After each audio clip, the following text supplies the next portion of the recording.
अशीच परत उत्सुकता आहे म्हणून की तू 22 वर्षाचा आहे आणि तू इतकी मोठी कंपनी चालवतेस. तुझ्याबरोबर 12वीत असलेले 3 मित्र कुठलेही जवळचे काय करतात आता? मला असं वाटते की सक्सेस सगळ्यांकरता इज डिफरंट. मी असं नाही म्हणेन की ते काय वाईट करतात और समथिंग लाईक दॅट. सगळे मला वाटते आयुष्यामध्ये कुठे ना कुठेतरी काही ना काहीतरी नवीन करत असतात आणि म्हणजे त्यांनी आता जस्ट मला वाटते माझ्या एजच्या माझ्या फ्रेंड्सने आता जस्ट त्यांचं ग्रॅज्युएशन त्यांचं कंप्लीट झालं आहे लास्ट म्हणजे 2024मध्ये. मला वाटते की it is not just about the age what I started early. It can be any age but we have to start something or whatever we are doing. मतलब मी असं नाही म्हणत आहे की आपण सगळेच अदानी अंबानी बनू, पण जर का आपण कुठल्या अदानी अंबानी बनणाऱ्याला पण उभं करण्याला करता पण मदत जरी केली as a that team also, that is also big achievement. So मला वाटते की दॅट माइंडसेट आपलं युथने असलं पाहिजे. जे काय करते ते मनाने करा. आणि मला वाटते की माझ्या फ्रेंड्सला और माझ्या क्लोज सर्कलला मी तेच नक्की नेहमी सांगतो.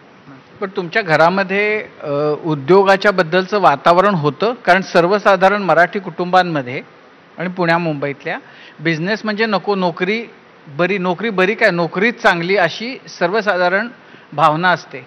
तुझ्या घरामध्ये वातावरण काय होतं? नाही, माझी मम्मा जॉब करायची. माझ्या बाबांचा छोटासा ट्रॅव्हलचा बिझनेस होता आणि बिझनेस म्हणजे छोटासा कार रेंटलचा बिझनेस होता. तो मला घरामध्ये असं वातावरण वगैरे लहानपणापासून नव्हतं. मी 1-2 BHK मध्ये राहणारा. मतलब मला वाटते की आपलं ABPवाल्या काय रिपोर्ट्सला माहिती पण असेल. तर माझ्या घरी आलेले मला वाटते 4 वर्षापूर्वी माझा इंटरव्ह्यू घ्यायला.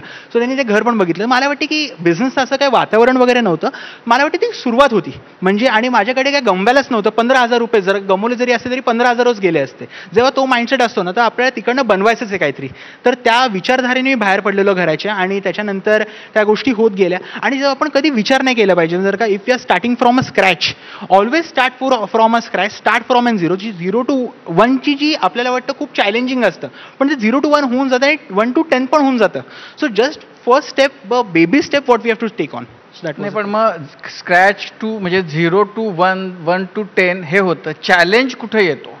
चॅलेंज सर आपल्याला आपल्या आजूबाजूचे लोक म्हणजे माझ्याबरोबर जे इन्सिडेंट सांगेन मी. माझं पहिलं स्टोअरचं इनॉग्रेशन होतं आणि त्याच बाजूच्या बिल्डिंगमध्ये माझे तेव्हा काका राहत होते, म्हणजे चुलत काका राहत होते.